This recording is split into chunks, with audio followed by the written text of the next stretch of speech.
Ayan po mga kalunan, magandang araw po. Uso na naman po ang halamang pakpaklawin. Napakagaling po nito. Dahil panahon na po na nila, meron na pong laman. Ayan po ang kanyang laman. Kukuha po din kayo nito mga kalunan. Yung laman nito, babalatan nyo po. Napakagaling po nito sa mga may bukol po. Ayan po. Napakagaling po nito mga kalunan sa mga may bukol. Ito po mga kaalonan, yung binlag po natin una na pakpaklawin na binalatan po natin, meron pong gumawa at nagpasalamat. Yung pong kanyang goiter, yung may bukol sa liig, ito po yung kanyang ginawa.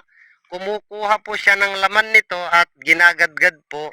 Tapos linuluto po sa apoy, binabalot po sa dahon ng saging at yun po yung itinatapal sa kanyang goiter, yung pong kanyang bukol sa pagtsatsaga po ng kanyang paggagawa at kumukuha din po siya ng dahon at kanya pong iniinom sa loob po ng isang buwan mga kalunan. Ayan, nagpasalamat po siya sa atin na gumaling po yung kanyang goiter, yung pamamaga ng goiter.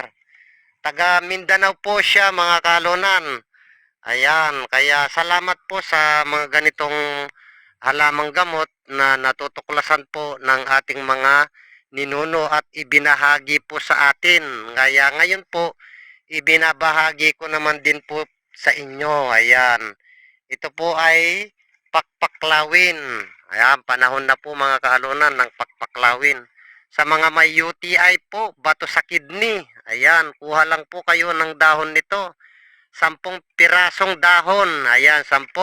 Pakukuluan nyo po yan sa 2 litrong tubig at yun po yung gagawin nyo pong tubig sa maghapon. Araw-araw po yun mga kalunan hanggang sa lumabas po yung bato sa kidney at sa mga may bukol.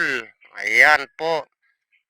Ito po rin po yung pinakamahusay na panlunas po sa pigsa na dapa. Ayan, tatapalan nyo po ng laman nito. O kahit ano pang klasing bukol sa katawan, ito lang po yung mainam na pangtapal.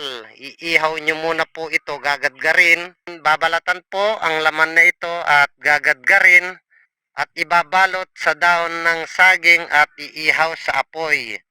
Ayun po yung gagamitin yung pangtapal. Ayan, sana po i-share nyo rin po ang video na ito para magkaroon din po ng kaalaman yung ating mga ibang kababayan na may karamdaman sa bukol at bato sa kidney, UTI at sa goiter, yung pong namamaga yung liig. Ayun lamang po mga kalunan, hanggang sa muli. Maraming salamat po.